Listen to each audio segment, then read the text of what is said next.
Hey, everybody. Welcome to the Undetermined States of America podcast. I'm excited to have Nick Coccoma on for a part two for our awesome 2.5 hour marathon chat last time, and we only began to scratch the surface. So I was really excited when Nick agreed to be brought on again for us to continue the conversation. And yeah, let's get into it. Good to see you, Nick. Hey, thanks, Colin. Great to be back. Yes, long time no see.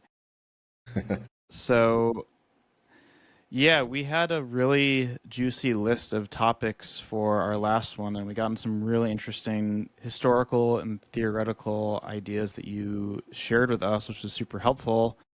And one of the main kind of topics that we didn't get to last time that I thought we could chat about, that we discussed, is kind of the cultural narrative and cultural challenges in America for deliberative democracy, for election-based democracy, because I think we mentioned in our last podcast, and I think most would agree that democracy and elections have been kind of made into synonyms in our culture here, I would say. So, yeah, kind of weaving a story of democracy and deliberation for the American citizens to be down with seems a really critical piece to this movement. So, yeah, what are some of the challenges that you see of changing the cultural narrative and maybe some approaches to that? Well, it's an immense challenge. There's this school of thought about social change, which I think makes sense to me, which says that every social system is built on a shared narrative, a kind of deep story, and we internalize. Everyone who lives in a society kind of internalizes that narrative and has these internalized assumptions that come from that dominant story. And so, if you're going to change the society, you really have to change that story, and that begins, that's something that's in people's minds. So you really have to convert people's hearts and minds through some kind of narrative shift, cultural shift, and that's no small task. And I think, with regard to democracy, it's a difficult, very very difficult challenge, precisely for the reasons we talked about last time, which is that democracy is associated in most people's minds. Democracy means elections and voting and political parties, and so trying to break that link is a real task. I think I said last time, if I didn't, I've said it on other occasions, that my personal story it felt like coming out of the Matrix. It was that kind of an experience of the whole mental world that I had lived with for many decades, and what I thought democracy, is constituted by, was just sort of had to be completely broken down and rebuilt back up, and that's really difficult, and a lot of people resist that kind of mental deconstruction.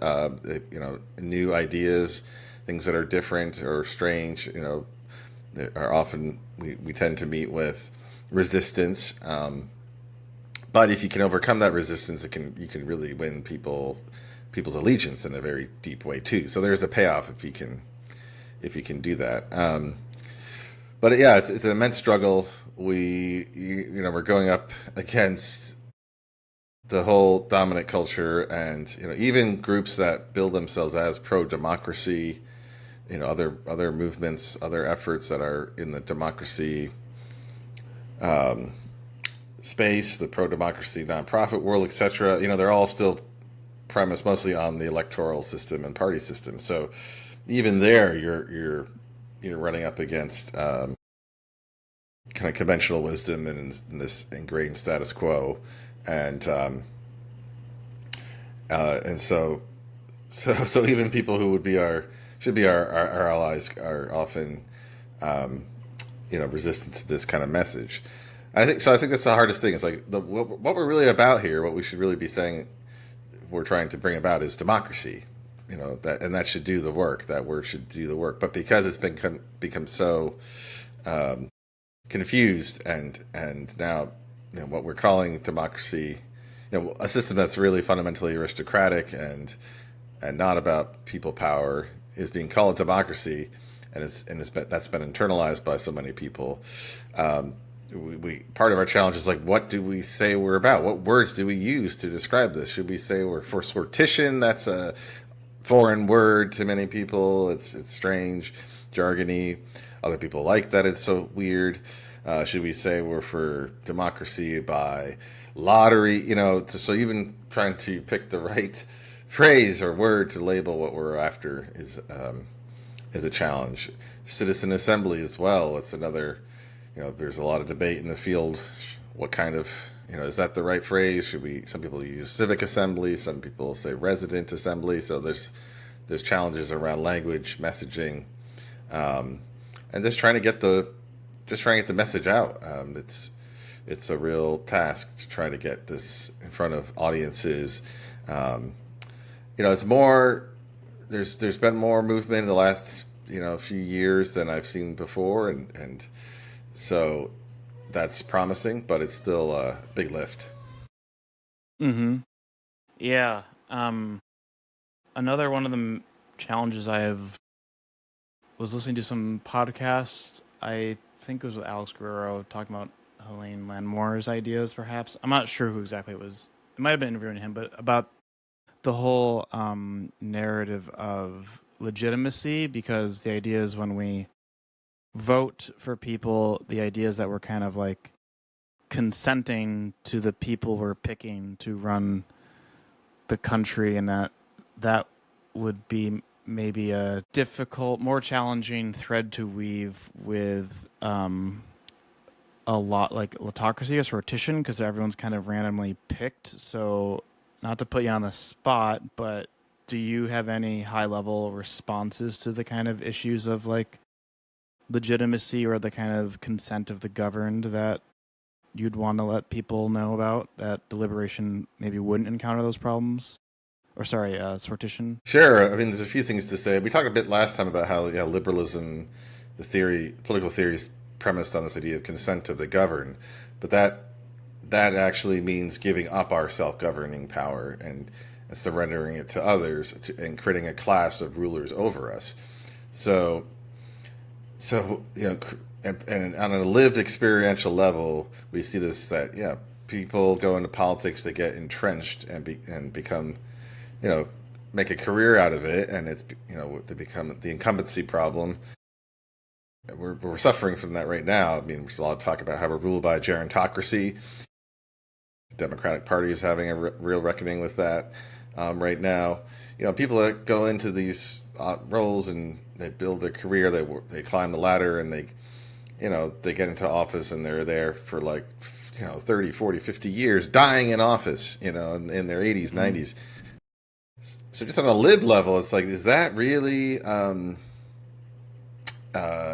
democratic? The idea that some person can just make the Senate their kind of personal preserve and then create often these dynasties, these family dynasties, like the Kennedys or the Bushes or, the Clintons. I mean, I thought we're supposed to be a government of, by, and for the people, but we're through this system we're creating these dynastic clans.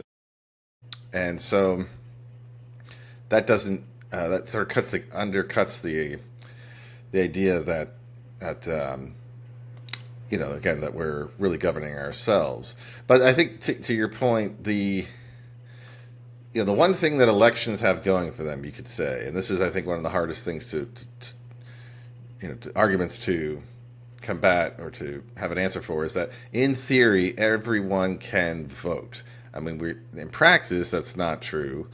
There's still a lot of work to be done, and probably we're going backwards in terms of voting rights protections and expanding access to the ballot and so forth, and getting to universal suffrage was itself a long, bloody struggle that the groups that were left out had to wage, women, African Americans, etc. So I don't want to at all minimize the cost, the sacrifice that it took to win the vote. So in theory, everyone, but so in theory, everyone can vote, and so there's this idea that there's a democratic aspect to that, and there's this idea in among some scholars of that which touches all should be touched by all. So if if you're going to pass a law that affects everyone, everyone should have an input, some sort of ability to have a say in that. And an election could kind of approximate that idea because everyone could theoretically vote. Um, Now it's a bit, but that's what people I think respond to positively about election. Well, it's the one place where we the people have the power, and yeah, the idea of taking that away, first of all, like, wait, you want to take away people's right to vote? Oh my God, that's evil. Um, and then you're like, well, we're going to replace it with this process of random selection. It'll be everyday people. So that's the good news. It'll be folks just like you. You may not be in the room, but someone that looks, thinks, talks like you from your background is going to be there, and your whole demographic is going to be uh, fairly represented, actually, in a way that's never happened before. Okay, you can explain that to people abstractly, but again, on a live level, it's like, well, but only a few people, practically speaking, are going to be picked at any given year.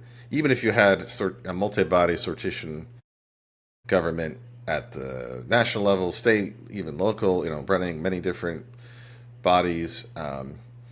People, if you had it going and pervading the whole country, there's a good chance everyone would be picked for something at some point in their life, and maybe rather frequently, maybe every year or a couple of years you'd be picked, just kind of like jury duty today.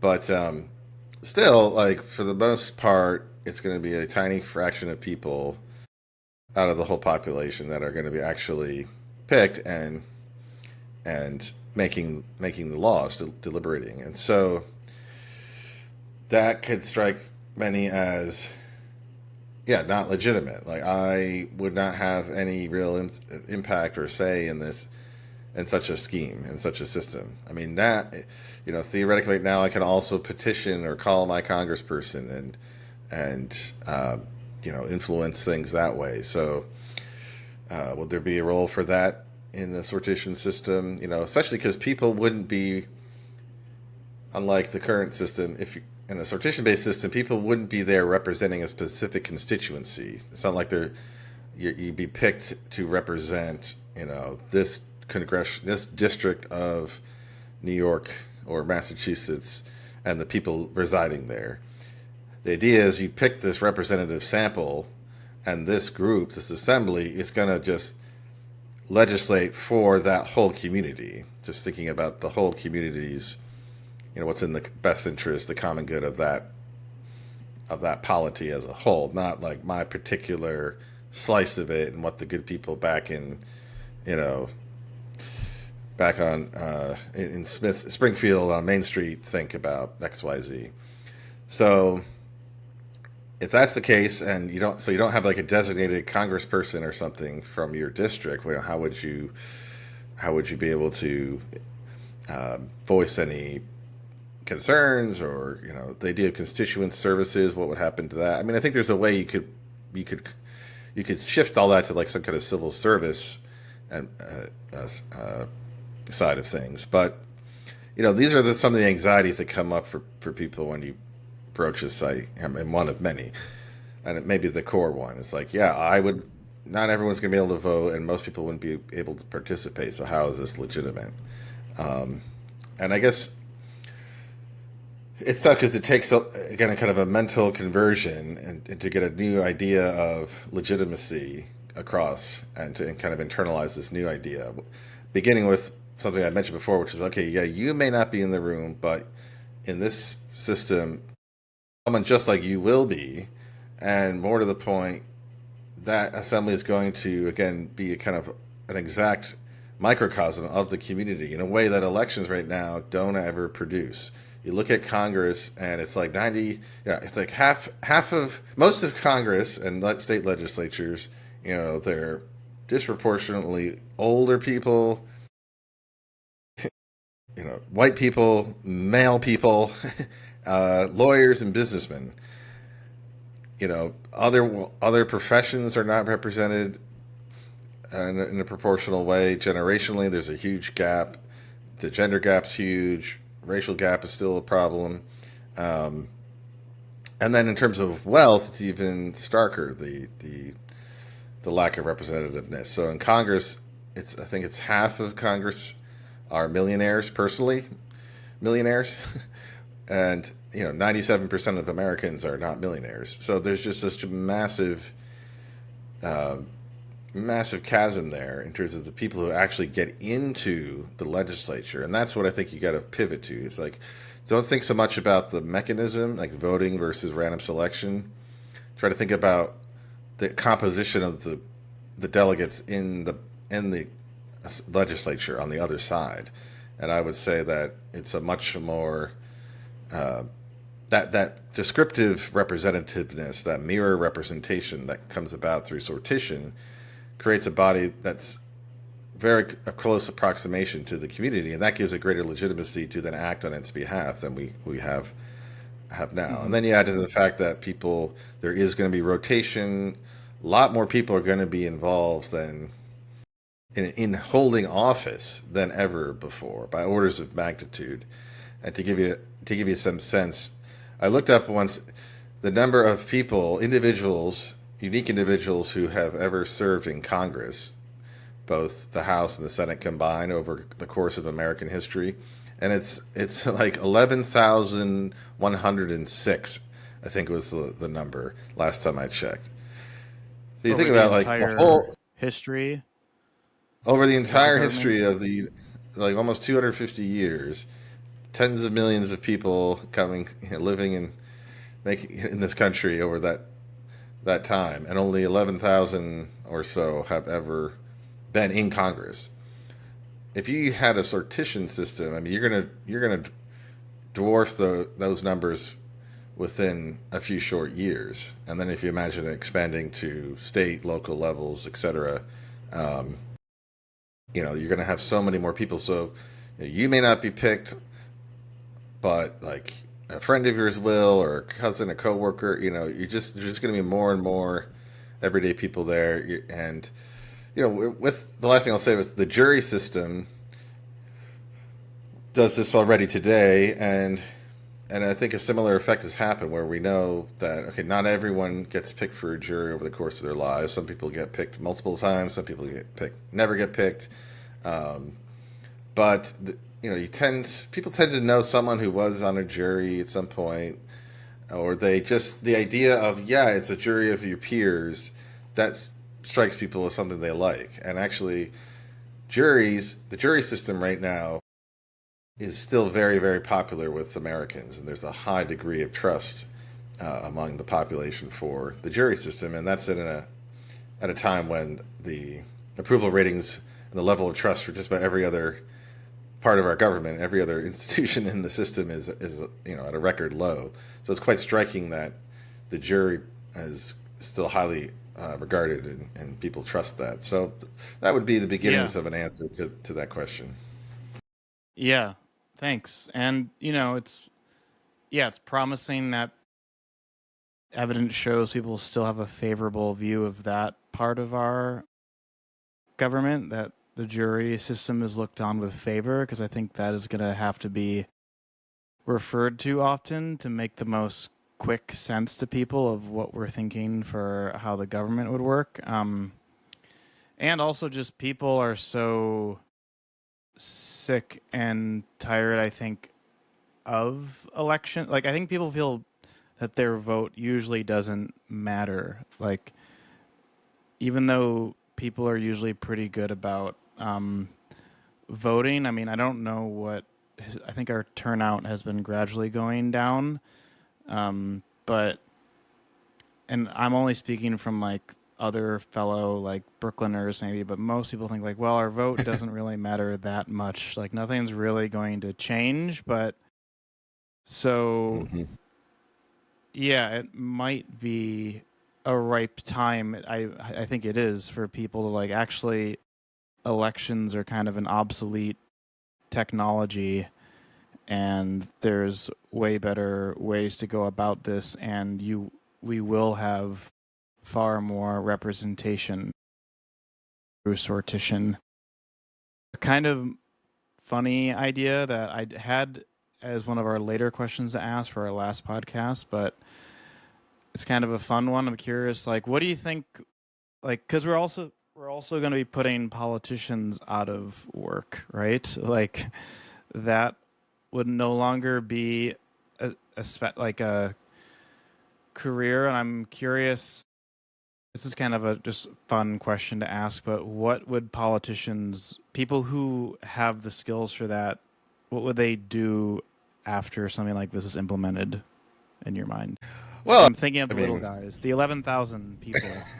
yeah, pity the politician. Their lives are so hard. I mean, I guess they could do the things that they seem to like doing already. Go make media appearances and write vacuous books about their lives. Um, uh, no, I mean, it's a legitimate question. I mean, I will say that politicians as a class or as a profession are routinely ranked near the bottom in terms of popularity by by Americans. Every few years there's a poll of like what professions are do Americans trust the most or like the most, and like what are the least. And every time it comes back, politicians are near the bottom. They're down there with like used car salesmen, Lawyers and dentists or something. yeah, Yeah. yeah, exactly. And so people just don't like politicians, broadly speaking. And um, there's a sense that these, on the whole, it's like they tend to be you feel like they're kind of a salesman, a saleswoman who's trying to like put one over you, and not really trustworthy and kind of sleazy. And so I don't think there would be a lot of tears shed for the politicians when they're no longer allowed to hold office for half a Yeah. century. And but Also, I think yeah, sorry. Go no, ahead. no, please. Well, I was going to say where I'm like, so I've only been reading like one main configuration of sortition or autocracy at the national level, and that's been Alex Guerrero's book. And he talks, and I think it's similar in citizen assemblies because, as we talked about in the last podcast, there's the random selection phase, and then once people are picked, there's the learning phase, and there's the deliberation phase. And what I'm most seeing maybe where like politician type people might have the most chance at still having influence would probably maybe be like the learning phase, because they'd be like, well, here's my conception of what we should do and of reality, and write to your citizens assemblies that they need to have a listening session with me and my team. And this is kind of more of like a specific idea of like where it could maybe go awry, and like where it could be captured again by perhaps special interests, like because people might say, hey, like we really think that we should listen to this person in this group because they have a compelling or persuasive platform, even if it's not like accurate or true, but they're like compelling, like a Trump figure is kind of compelling to broad swaths of people. Mm. That's just an idea. It's not even worth spending too much time on, but I'm just like wondering where that energy would go, because I'm a little worried that if like somehow we were successful and sortitions implemented, that the powers that be would look for ways for their influence to still infiltrate the system. And that was one of Oh my yeah. maybe weakest links I saw, or maybe where like they don't want to like make the case. But I don't know, do you have any other areas you could see it still being infiltrated by special interests or powerful interests? Certainly. I mean, and yes, there would there will always be the oligarchic forces, the moneyed interests, the anti-democratic force. The all those the special interests, all those forces and elements in society would 100% be trying to find every way possible to to corrupt the system, a sortition system, and find the weak points, and they will eventually. And there's a few, that you know causes us to make two points. One is that you're never going to be able to find a perfect political system, and the sortition system would not be perfect. At a minimum, I think it would be better than the one we have, and so and I think significantly better, significantly less corrupt, precisely because it's so much harder to. Right now, you have a small group of politicians, and they make it their career, and you can corrupt them and buy them off both through the campaigns and then when they're in office. And it's a tiny number of folks that you can, if you get one of them, and they're there reelected over and over, they're there. You've got them for for life. In the sortation system, there's going to be so many more people involved, short term of office, and they can't come back. Pretty much, they'll be one and done. It's just going to be much harder to take over that, capture such a system, because maybe you get one person for their short term, but then they're out. But the corollary to that is that we would always have to be improving such a system, and it'd have to undergo constant oversight, and there'd have to be kind of meta bodies that would deal with corruption issues and oversight and ethics. You have to have strict ethics laws, and kind of a process of self-improvement, and that could be built into the system. And this is what we saw ancient Athens. The Athenians experienced this. They brought about their democracy in 508 BC, but they didn't just birth this thing. It wasn't perfect upon birth, and that was that. They started it then, but they went through just about every generation or so. Some major reforms were brought about to continue to improve the system, because it had problems. About 100 years later, the end of the 5th century, it got overthrown in a coup, and there was temporarily a tyrant came back, and they had to get rid of him and then figure out how did they get to this point. So they made some major reforms in the aftermath of that. So they were themselves dealing with this all the time, the presence of the corrupting oligarchic and tyrannical forces in their society trying to undermine or overthrow the democracy. 5. All right. We are back after a slight technical delay. Nick, we were talking about ways special interests and powerful interests could infiltrate sortition. You were talking about social media and how people can be influenced en masse. Sure, I mean, you could just imagine a potential situation where someone's tech. So I was wondering if you would someone's care to been picked to be in an assembly, and they, they're an influencer themselves, or they follow certain influencers, or people find out, friends of theirs, that they're in the assembly, and then they try to reach them either directly through through phone calls or whatever, or just they're following people online, they're following influencers who are not in the assembly, on social media, and they're being the influencers could be trying to sway the people who are in that assembly, or just saying things about it that could impact people's thinking. So I think I was saying it would be kind of like, I think the way to deal with that would be to do what we have to do with juries now, where you have, you instruct them to not check the news, not to check social media while they're on the jury, and if you have to, you can sequester a jury. You basically have them live in a hotel for a few days and are cut off from the outside world. Now, could you do that with people who are serving in an assembly that maybe it's for like a year or 2 years, something like that? I mean, that would be extraordinary. But I think there'd be ways to deal with it, but it would be a constant problem. Another area, a weak spot, could be the staff or the experts who come to present to the assemblies. Could you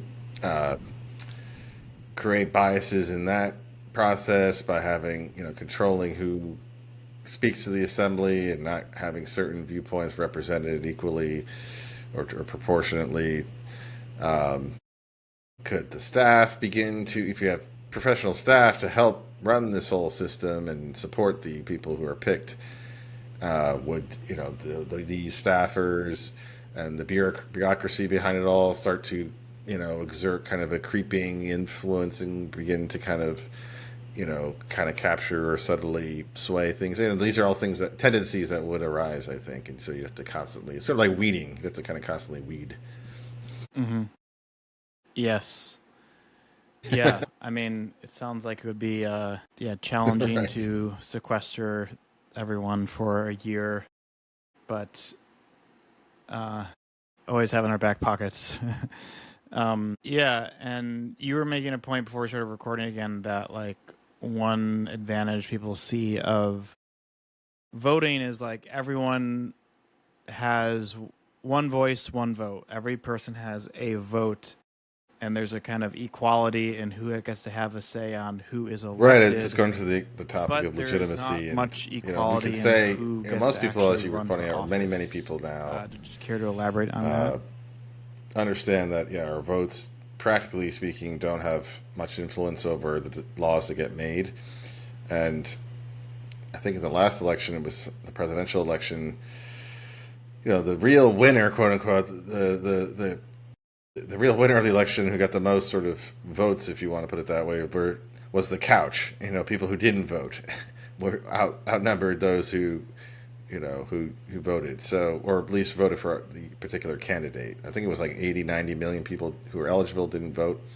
And when they're asked why in surveys, over 2/3 of them say, oh, it's because my vote has little to do with what decisions actually get made in government. It helps a little bit put someone into office, but then the decisions that get made on the other side of that are so far removed from the voting process that it's like pretty much worthless. And there's all these other special interests that can corrupt that process. But there's this other side of voting that I think captures Americans' imagination, or our kind of our belief, which is that it represents equality, and that's very democratic. The idea of one person, one vote. That's the expression of a democratic system. Again, in practice, that's not true because of gerrymandering and the electoral college and other factors. Even if everyone voted, our votes don't really count the same way. But there's still this idea that that's the symbol of the vote. It's one, of equality. But when it comes to holding office, there's not equality in the electoral system. Like people who can afford to become a congressperson or something, these are folks who have the connections, social connections, the money, access to money, the time, the leisure to be able to do this. And that's a tiny number of people. And that's why you see over and over again that our legislatures don't look like the population at large. They predominantly come from, the top 10, 20% of the social strata. So there's not equality in terms of actually holding office. And this is where sortition is, I think, more legitimate, because random selection means each person gets the same exact chance of being picked to serve in office. So there's an equality there, and a real equality of opportunity that just elections can't even begin to approach. It's not just like being able to tick a box off once every 2 years or 4 years about which team I like. It's like, no, a chance to actually be in the room where it happens, to quote Hamilton. And that I think gives sortition a much greater democratic legitimacy than elections. Yeah, I agree. And I think the kind of culture of civic participation that we do kind of feel as Americans around voting time. Like, I know there is this kind of sense for a week in November when we have voting, where it's like, wow, we're all in this together. We get to like have a say on this, and like it feels like a very unifying, egalitarian spirit that kind of is permeating throughout the sidewalks and airwaves for those days, that week. But yeah, it kind of dissipates. And I think Alex, I don't mean to keep being a fanboy for Alex Guerrero. I do really like his book, and it's the main one I'm still reading, but like so many, he just is so comprehensive with what he covers. But I think he covers the kind of cultural changes we can expect to see, and that he might have said something like this, that like, well, with sortition or autocracy, there'd be a kind of renewed sense of commitment to like education and to preparing people, because we'd want our fellow citizens, if they were to be selected for a citizen assembly or put on a sortition legislative body, that they have accurate information, that they're thinking about things clearly. Like, it would actually raise the stakes of making sure, yeah, our education system is really well functioning, that we'd want our fellow citizens to be well informed, and it might create a kind of revival of citizen engagement and civic participation, because if someone has a out there idea or something like, well, actually there's a bit more responsibility for me to try to persuade them what I think might be the right course of action, because they might be elected's not the right word, sortitioned, lautocratic. Yeah. So I could just see it, all of the zest and energy we put into the kind of voting, which a lot of people just don't really believe anymore. It feels like super corporate, like the get out to vote, all that kind of stuff.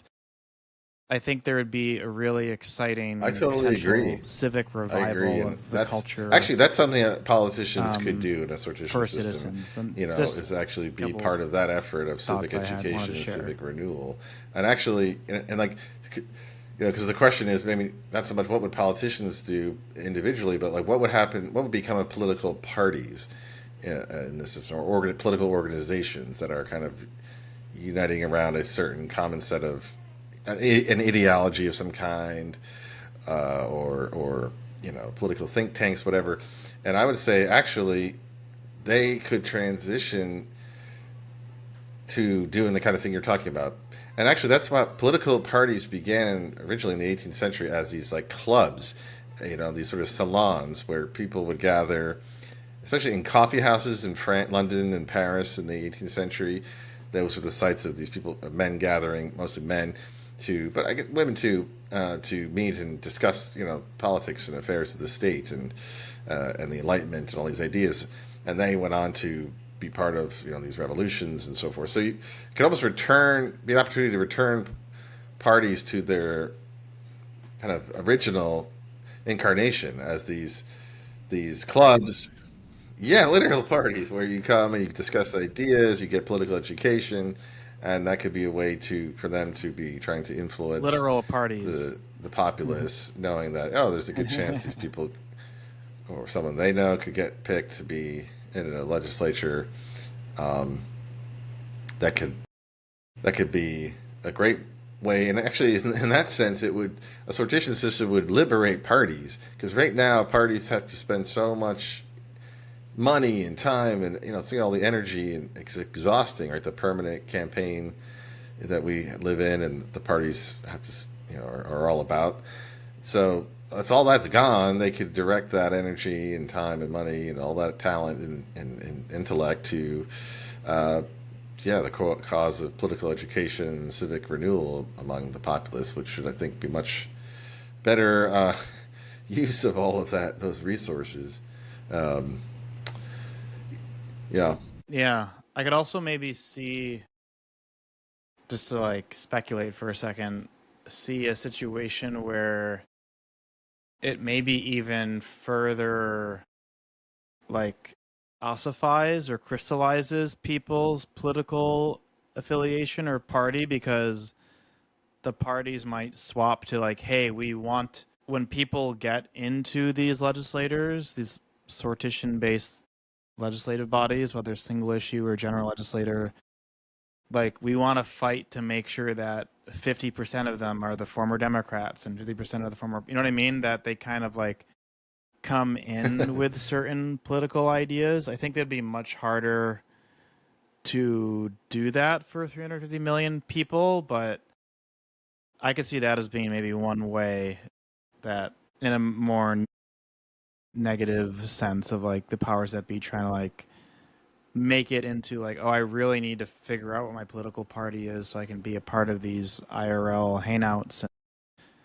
But that might, I think, because one, this is maybe very too like out there or like nitty gritty, but like the cultural shifts of switching to a sortition, I think, would be so enormous, and like the kind of thinking we have of like, oh well, if we switch out this system with the sortition based one, um, I do think there are obvious reasons why it'd be vastly better, still have some flaws, but the kind of idea that like political wisdom or like what to do is locked in the minds and hearts of the regular diverse citizenry, might be because the citizens have been so sidelined historically, for like their input has been so little like had influence in the system that there'd be a much more concerted effort maybe to influence people's political views and answers to those questions. And maybe this idea we have of this archetype of like the citizen who really isn't out for themselves and is going to care about their community and family, but also like think more long term, might Yeah. potentially be like a target for morphing. You know, like, no, here's how you got to like, it'd be a much more complicated campaign. But does that kind of problem make sense? Like, we're kind of presupposing the kind of culture that exists with this system, and then if we swap that out, something's going to shift to Yes. maybe muck, you know, what do they call it? I don't want to yuck your yum, but of this kind of like, oh, these citizens who are so not power interested that they can think more clearly about the Undoubtedly, needs of the undoubtedly, people. and yeah, you'd have That to have might a be suite of secretly laws infiltrated by to like mass try to cultural combat that. indoctrination The media campaigns or and something. propaganda and the parties, you'd have to have rules for making sure these factions don't get replicated inside these sortition bodies. Again, it would be harder to do that because of the rotation of people and so forth. Cliques form pretty quickly within any group of people. People, like-minded people, kind of find each other. So you have to have all kinds of ways, and that's not necessarily bad. But you just got to make sure those sort of affinity groups or cliques don't get hardened into like true factions and parties that begin to like seek to overthrow the system and control it all.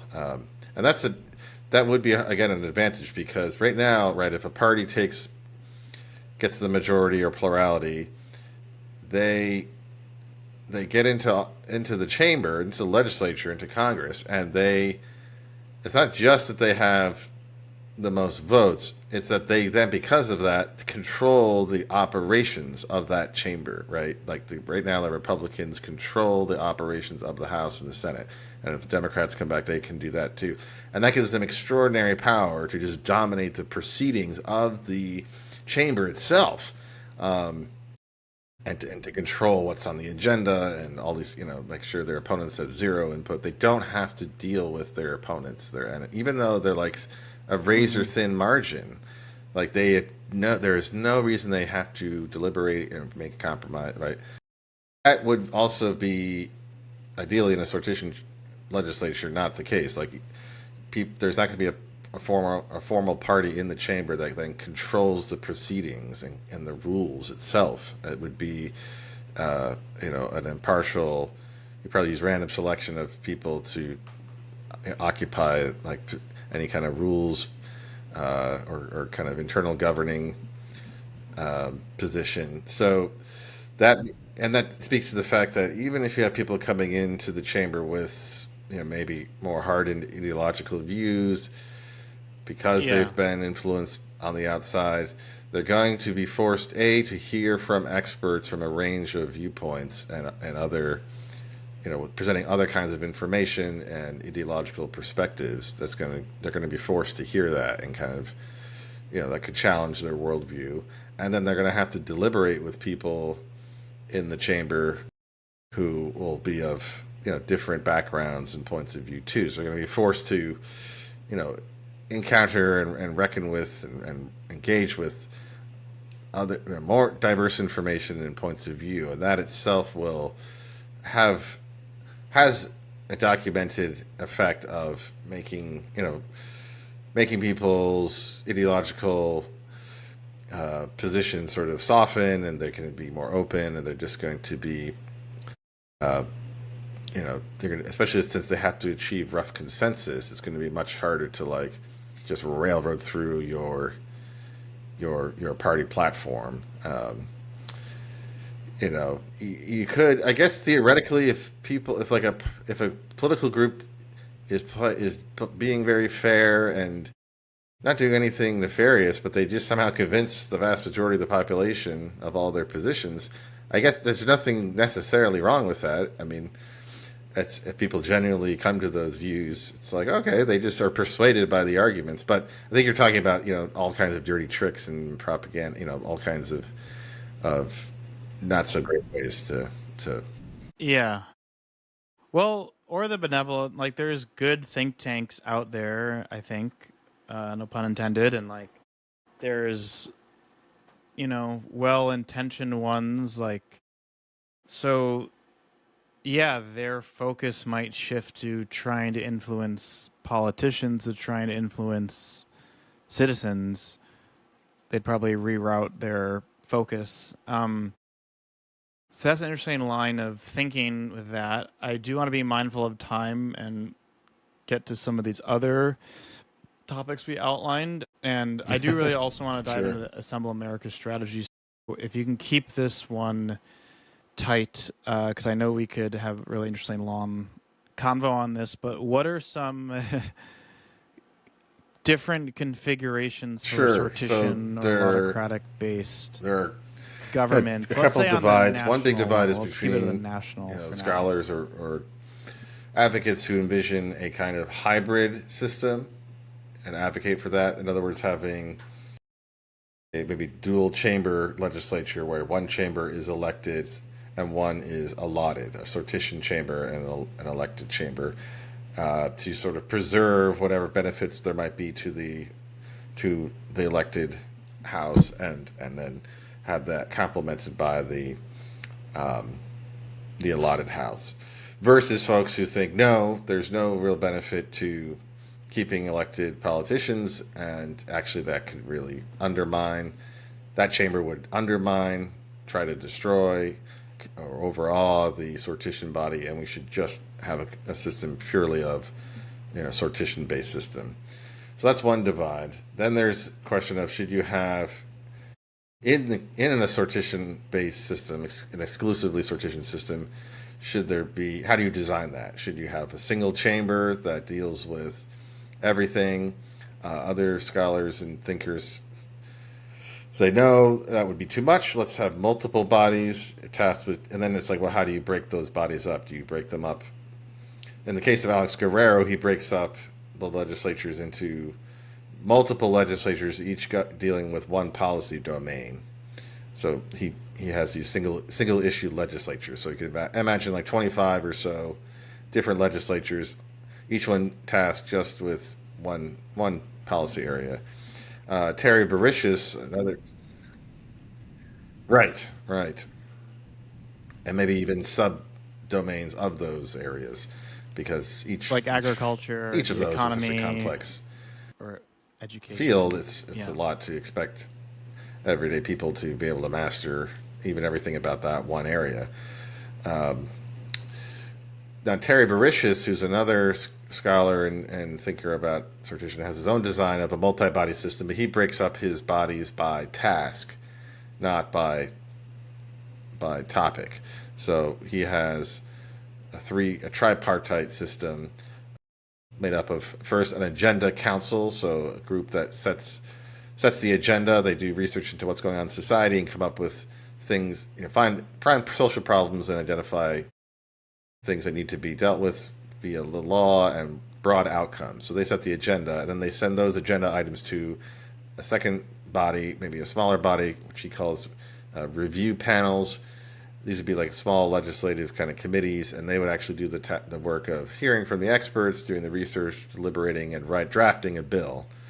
but then they wouldn't have final say. The final body that would have ultimate decision-making power about the law would be a policy jury, which would be a large. The first two bodies would be people who'd be serving for an extended time, maybe a year, 2, 3. But the final body, a policy jury, would be a very, very large, like 400 or 500 people, short-term jury, come together for a few days, and they would hear the bill presented to them and hear arguments for why they should vote yes or no, and they'd have the final call. So he breaks his system up by task, and there are other designs out there as well. But those are some of the differences when you start to get into the weeds of the field.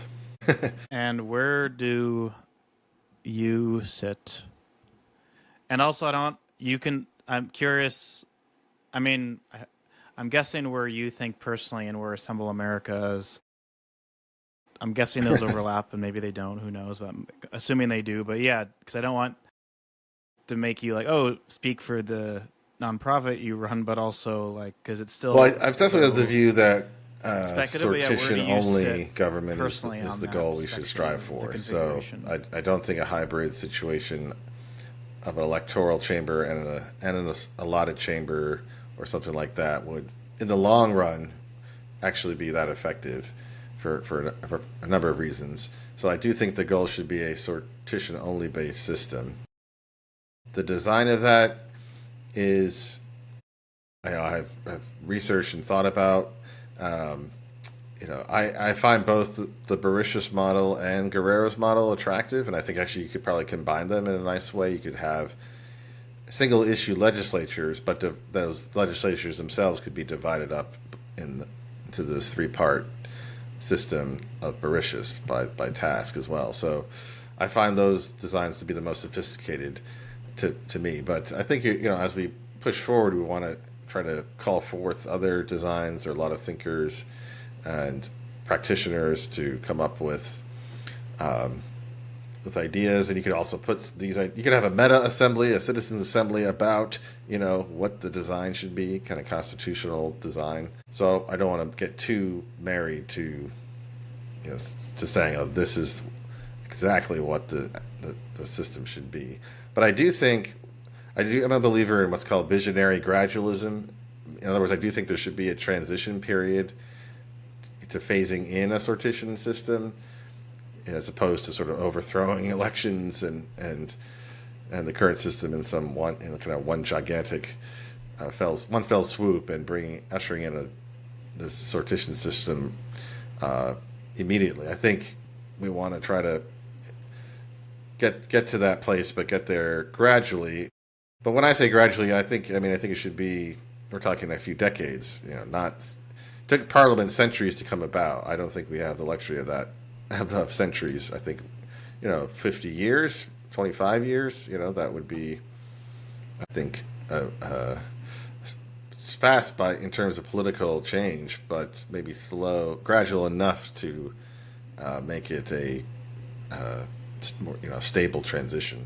Well, it is. You can have a kind of utopian vision that you're trying to get to, but you pursue gradualist means to it, as opposed to some kind of like revolutionary, a revolutionary approach that kind of overthrow the current order, inaugurate the new one in kind of a huge moment of social upheaval.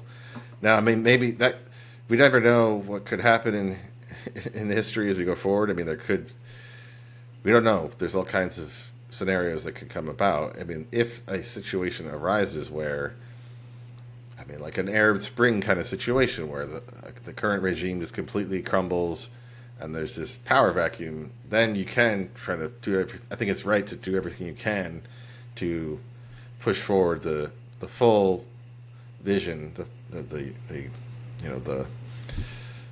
utopian vision that you have in mind at that point, because you have a kind of space opened that you didn't anticipate, and that those windows tend to close quickly, and they don't open again for a while. So, but barring that, I think some kind of transition period is a more responsible way to try to bring this about. Yeah. Yeah, I'm not sure. I mean, that sounds sensible, but I also am wondering like how much time do we have given all the major crises facing not just the USA but like the whole world, like climate change and threat of nuclear war and AI and yeah, like we might maybe like I'm just shooting from the hip. A 1 year transition period would be good, or two, because yeah, I think someone can make the argument that the sooner or the longer we delay having like a major power like the U.S. be still just kind of dictated its dealings on the international level by the kind of vested corporate interests that it's yeah we might be signing our I don't Yeah, know and what I a mean, pithy I've, thing like you know, will or emotionally death of wish that. here. I did, yeah. I think emotionally, I share this anxieties, Oh, hopefully it didn't cut and out. who Did knows? you I hear that? mean, Okay. I mentioned Terry Barishis before, who's a big influence on me, and he's got a book coming forth soon.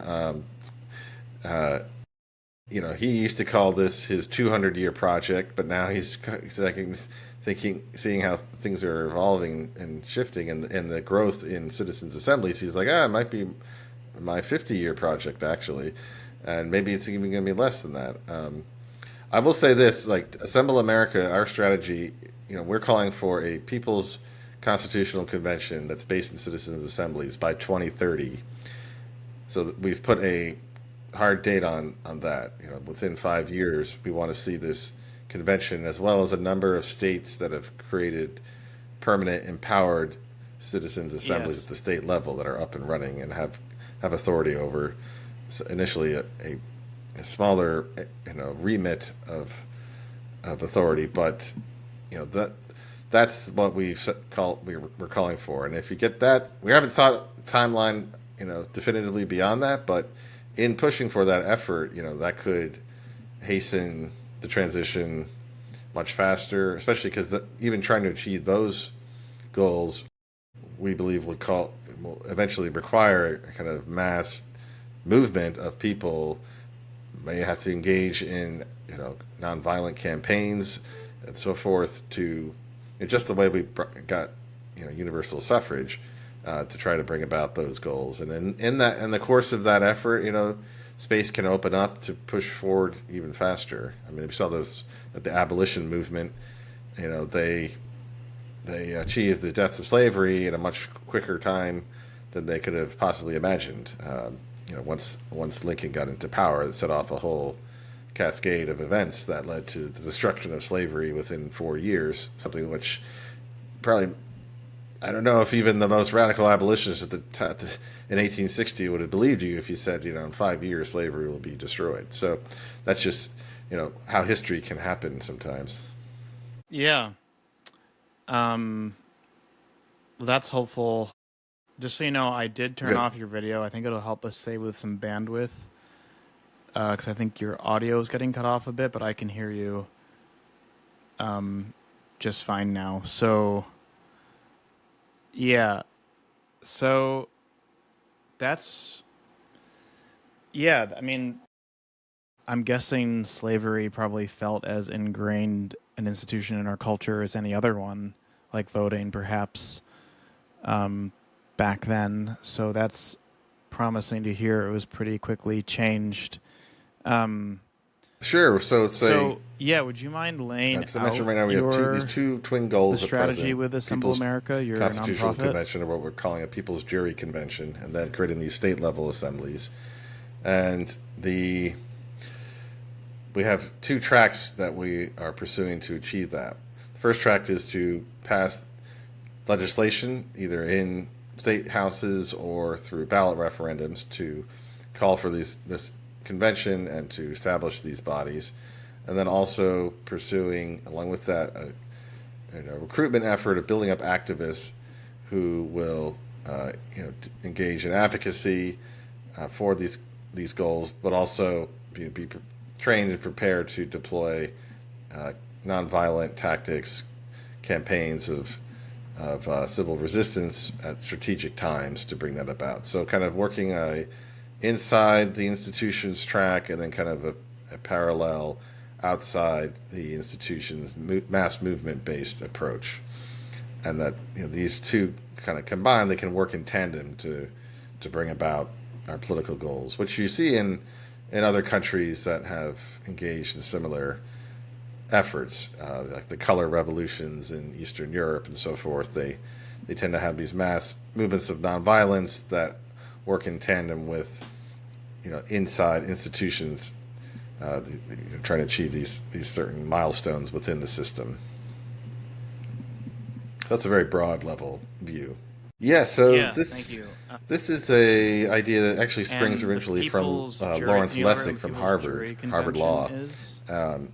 And What it's that would be? a system. It's a plan he's developed to bring about a more democratic Article 5 constitutional convention. We may have gotten into this last time, but there's been a movement underfoot for the last 10, 15 years to call a constitutional convention under Article 5. It's called a Convention of the States, whereby if you get 2/3 of the state legislatures to pass resolutions petitioning for a convention, it's supposed to automatically happen according to Article 5 of the U.S. Constitution. And there's been a lot of fear among people that this effort has a particular partisan agenda, a very elite-driven agenda that would kind of lead to a lot of even more anti-democratic features within being kind of put into the Constitution. And so Lessig has called for a kind of counter strategy of those who want to see a more democratic convention. And his strategy is to have states, at least 13 states, hopefully more, pass the same resolution calling for a convention, but requiring that within their state any amendments that are going to be proposed to the Constitution will be developed by a state citizens assembly process. So a sortition-based assembly process would deliberate and produce the amendments that they want to see proposed at the convention. And then the delegates to that convention from those states would be bound by law to advocate and vote for those amendments at the convention, and only those amendments. So that would be a way to sort of do an end run, if you will, or create some democratic features and backstops to this potential event should it actually get triggered. So that's what we're calling the People's Jury Convention. Cool. And so, yeah, basically, you'd have these citizens' assemblies for these 13 states that could prevent another constitutional convention from being called, and they would ensure that if one were to be called, that at least for these 13 states, that the amendments that the delegates to the convention would talk about or vote on would be in line with whatever I would tweak it a bit. So there's assemblies created at the state level. Is that accurate? Did I lose you? Hello? Okay. Wow, I think it's still recording. Okay, Nick? Yes. Cool. So maybe I just left then? I think you might have been still in that. That's good, because I was worried we could lose our thing. Sorry for the issues, listeners. Still getting our kinks worked out with this new podcast. Yeah, you were sharing. I repeated how the People's Jury Convention would work. Yes. Yeah, so just to give more specificity. So why 13 states? According to the Constitution, it takes 2/3 of the states to call for the convention. But then it says when they come to ratify any amendments that come out of the convention, it takes 3/4 of the states have to ratify for them to be put into the Constitution. So if you have a quarter plus one states, that would be 13, who say in advance of any convention, we will not ever ratify any amendments coming out of the convention that have not already been proposed by our state citizen assembly process. If they are, this is Lessig's kind of genius here. If you have states pass these resolutions saying, yes, we're calling for an Article 5 convention, but we will not, even consider any amendments from that convention except those that come forth through our state citizens assembly process, then that immediately, ensures that the amendments that get discussed at that convention will have to be only the ones that comes forth, get proposed by the citizens assemblies. Even if like the rest of the states, like almost 3/4 don't have this process, they would be sort of forced to reckon with it. They couldn't just sort of propose any amendments they wanted at that convention because they would know in advance, well, we're not going to ever get any of these ratified because a quarter plus one states have already said we're not even going to consider those. So that's the kind of defensive purpose to this plan. But there's also sort of a positive vision behind it too, which is in the process of this. If this happened, like you could showcase these citizens' assemblies happening at these different states, even if it's just 13 or so, and show everyday citizens going through this process to create amendments. You're going to show, oh, these are what at least the citizens of these states actually want to see, not some partisan agenda-driven movement of any kind. So that would be a very positive thing too. And if it could actually work. I mean, you could see that those amendments could actually get passed and make some improvements. Now, this is not the full blown. And if it were up to me and some others in the movement, we would envision a full blown People's Constitutional Convention where every step of the whole convention is a sortition-based deliberative process, not going through the states, but taking the whole population, and selecting delegates from the whole country as the pool. But we have to, maybe we'll have to get to that point, and take that kind of route. That would be a more extra constitutional convention, which would be just like the Constitutional Convention of 1787. By the way, the current Constitution we have was convened and conducted and ratified in ways that were completely extra constitutional at the time. So there's nothing necessarily wrong with that approach. It's just you have to get enough people to agree to do it that you can pull it off. But before we take that route, it's the idea is to try for the Article 5 route, but try to find this way that Lessig's proposed to, kind of hack it almost and put in these deliberative democratic parts to the process that could, ensure that it has a more democratic result on the other side. Yeah, I hear that strategy, the Lessig strategy, and like put a democratic wedge in between like a runaway convention. I also am very personally inspired by the idea of like a people's convention, an extra constitutional one. Like one thing that brings to mind for me even is like if we ran a successful convention like that and all these different citizens assemblies and states and etc. agreed on a rewrite of the Constitution somehow, then the next step might just be that the states have to vote it in or something like that, or call the actual convention.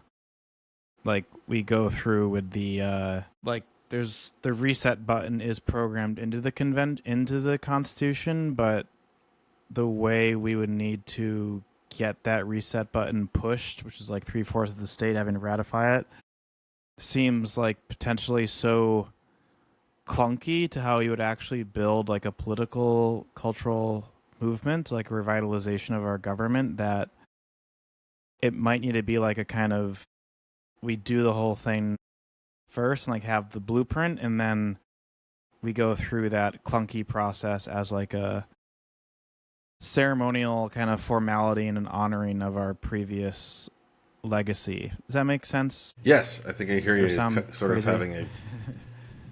No, it's Yeah. not crazy. I mean, it's how, like I said, it's how the current Constitution got Yeah. basically, I mean, brought about. And there's no political, theoretical reason why we can't do that because the people are sovereign. And so, in the end, in a republic, so the people, we the people can amend and create and change our government any way we want to, any time we see fit.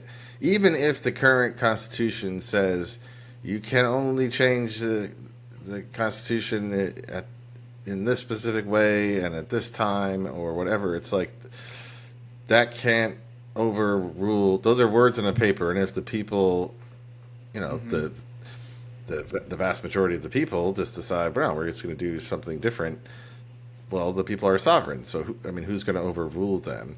Um, and actually, some of the framers in the 1780s said this in writing. Yeah, of course, we could change the government anytime you want. It's the people now.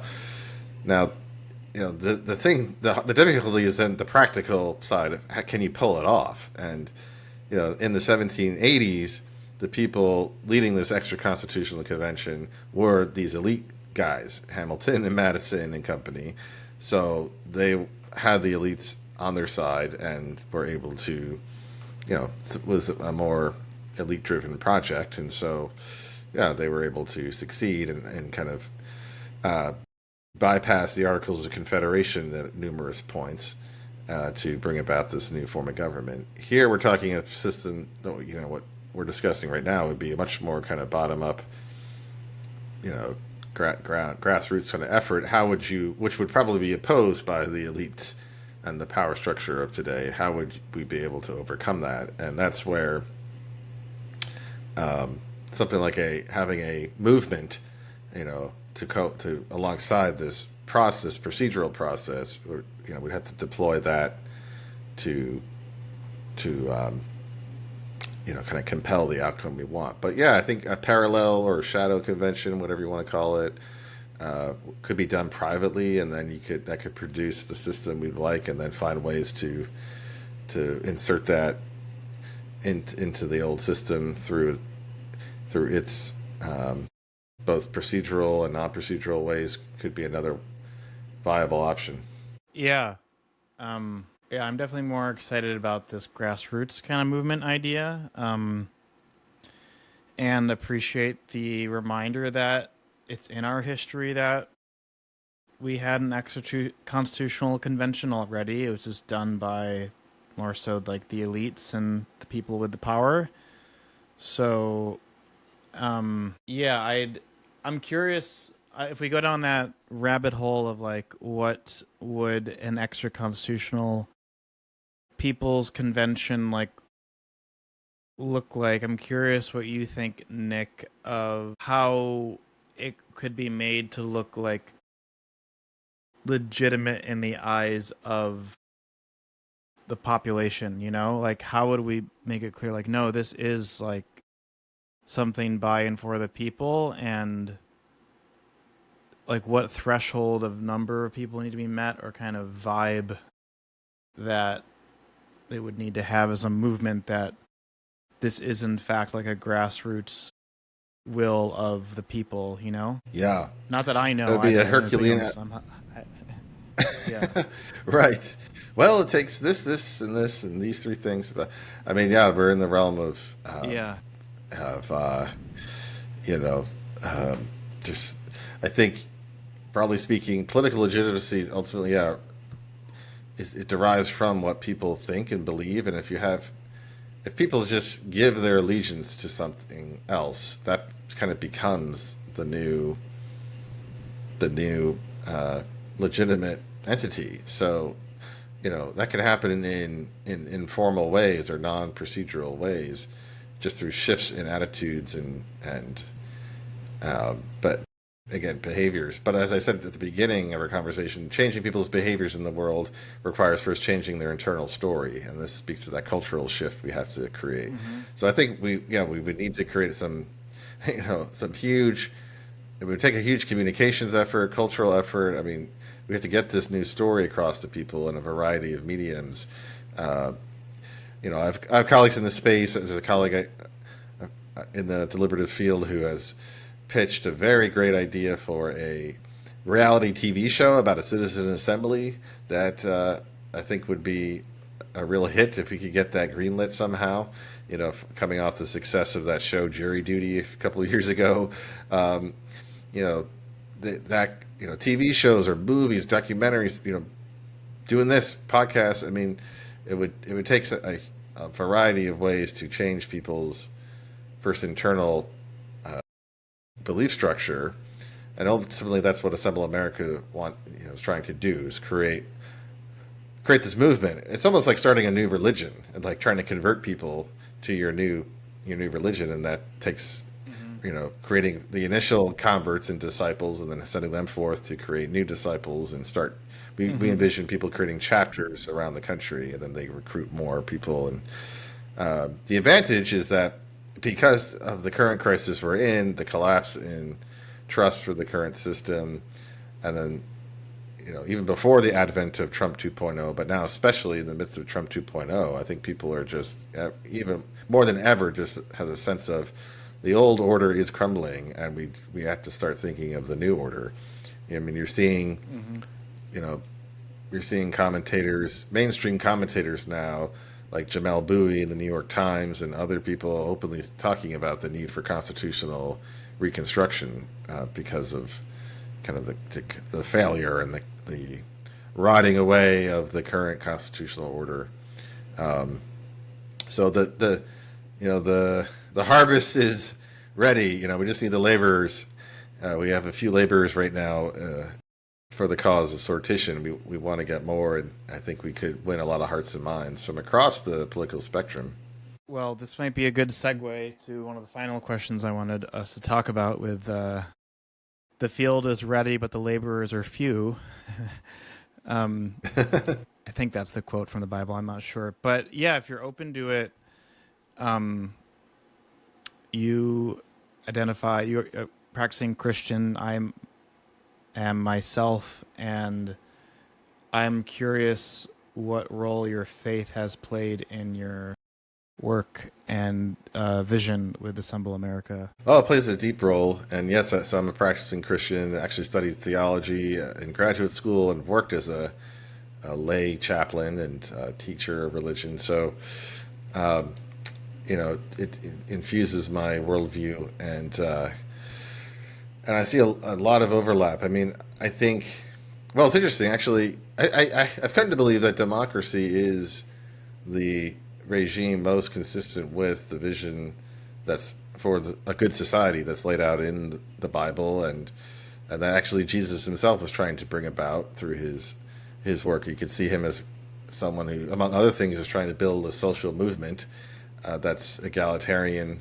in its orientation and its ethics, and he's trying to create these sort of communities of people that are practicing this new way of life together. That's trying to stand in his opposition are this hierarchy of his time, these elites of his day that were dominating the working people, and so there's a kind of spiritual resonance there with democracy. But to go even more specifically, there's actually a number of places, especially in the Old Testament, where sortition shows up, and actually God commands an egalitarian society for the Israelites when they first come into Canaan and the Promised Land. God actually instructs them to use lots to assign land parcels to different families, and to assign roles within some of the priestly functions of the priestly class, of the kind of religious worship.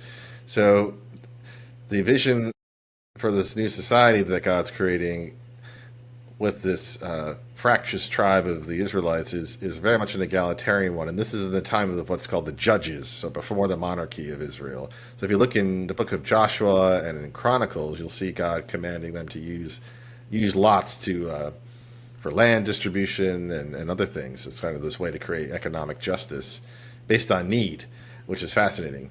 And later, when much later in the book of Samuel, when the people decide they want to switch to a monarchy, to a king, God actually tells him that's not a good idea. Samuel, the prophet, comes to him and God's like, no, you should tell the people this is not going to go well if they go with monarchy. Eventually, the king's going to dominate and oppress them. And Samuel tells the people, and they say, oh, we want to do this anyway. And so God doesn't stand in their way. But so God hates kings. That's the message of the Old Testament. Even in the New Testament, sortition makes an appearance in the Acts of the Apostles in the first chapter. The community of the disciples actually uses sortition to pick the person who's going to fill the slot among the 12 disciples, the apostles, that was occupied by Judas.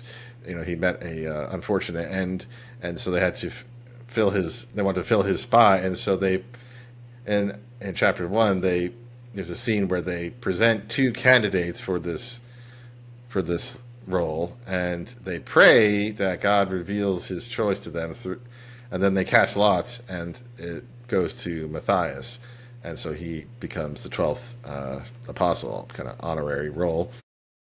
Even there's even a little bit of sortition in the Bible itself, and there's a fascinating history of the religious purposes of sortition, which we don't have time to get into, but it's pretty interesting. The idea of using lots and sortition to divine, to discern the will of God, to figure out the divine will, was very much a feature of ancient cultures. And the Greeks had this idea too, that as the Athenians, as part of their system, this idea that if you were picked by lot, they actually built this machine called the Claritarian to pick people. If you were picked, it meant that kind of it was your fate to be picked. It was sort of the will of the gods. So I think that's a fascinating resonance between Christianity and democracy and sortition specifically. But just personally, I do think that the vision of a democratic society, of an egalitarian society, where each is given according to their need, to quote also the Acts of the Apostles, that's a democratic vision, and I believe sortition is the way to achieve such a democracy. So, I think there's a lot of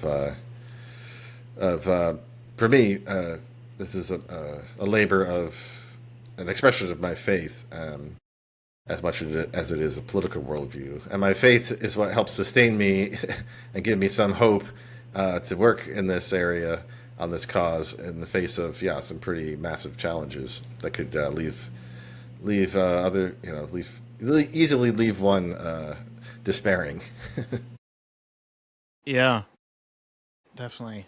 And I can relate and agree with you that I think an egalitarian democratic system is probably most aligned with a Christian outlook, and just how, like, to quote Dorothy Day, like the filthy, rotten system, how it just rewards vice and greed and short-term thinking, and helping line the pockets of very few number of people versus the many. And it just seems like there's got to be a more humane way to go about structuring our society and to deciding how our society should be ran. And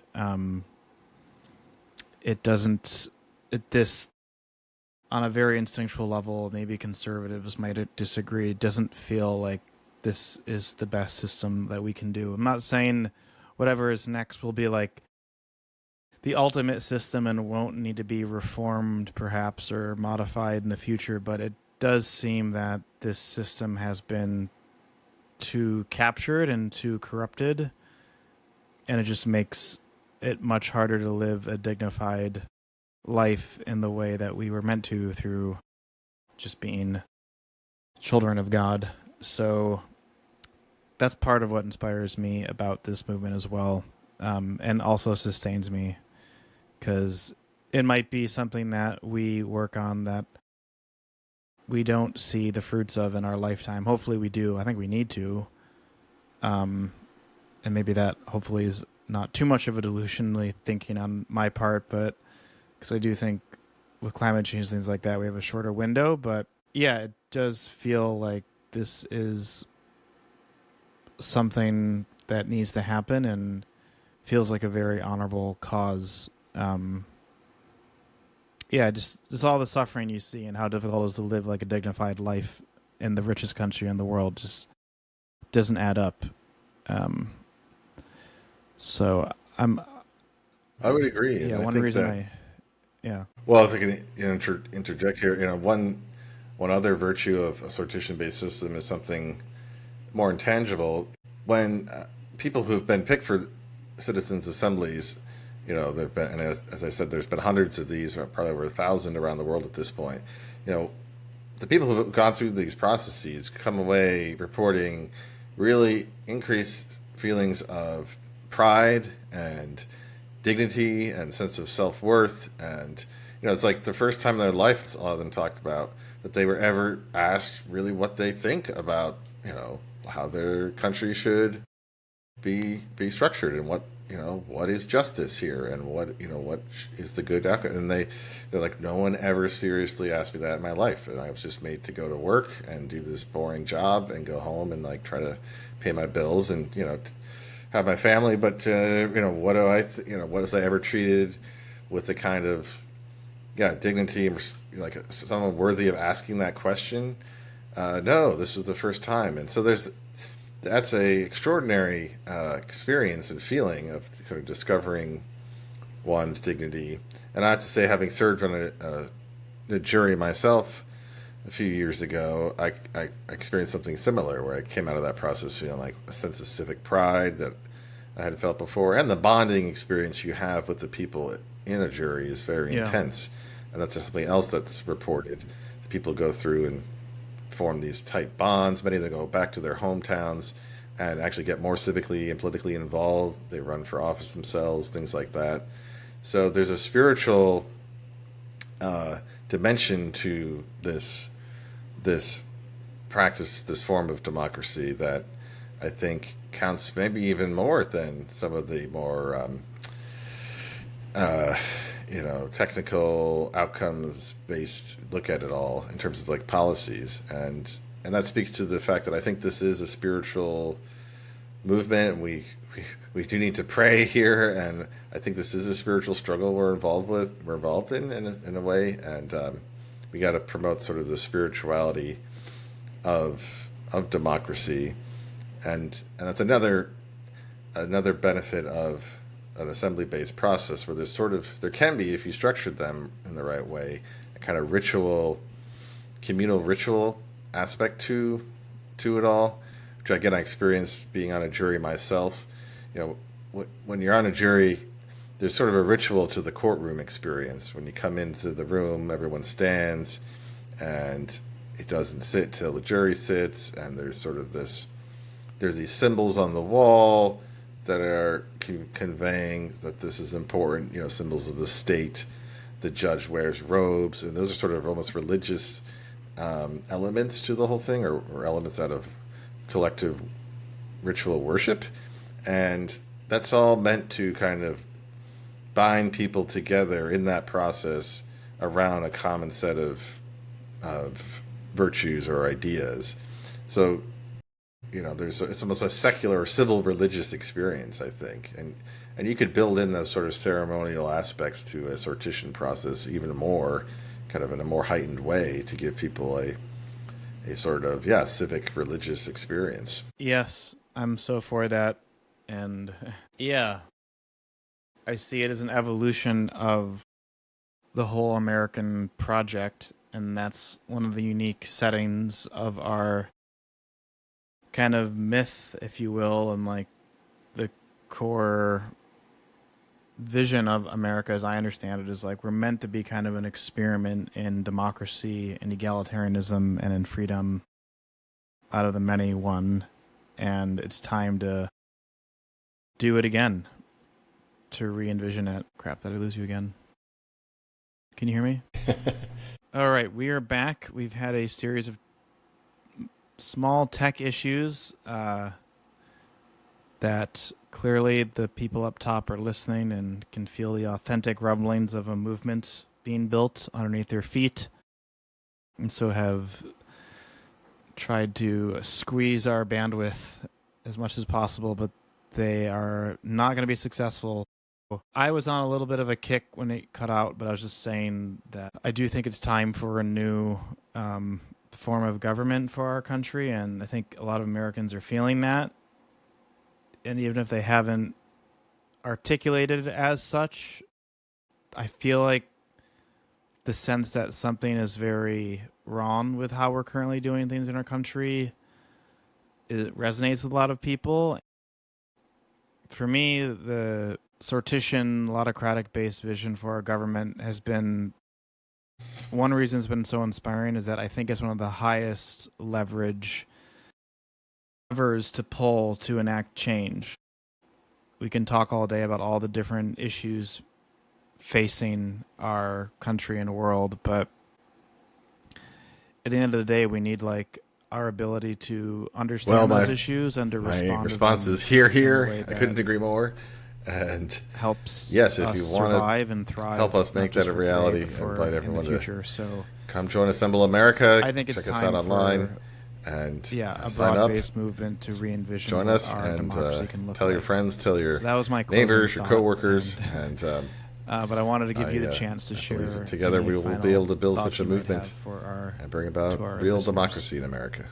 You're welcome. Thanks for having me on again, and just troubleshooting these technical issues. And yeah, perhaps part 3 will be after the revolution, when the sortition is up and running and everything's going great, and we'll just talk about how awesome everything is. Thank you, Nick. I appreciate it. I'm sure there'll be a part 3. That's right. Or just a new part, and stay tuned. Maybe have a different part 3 dropping then. Platform, but thank you for joining me. I really appreciate your time. Yeah. January 2031. All right. Thanks, Nick.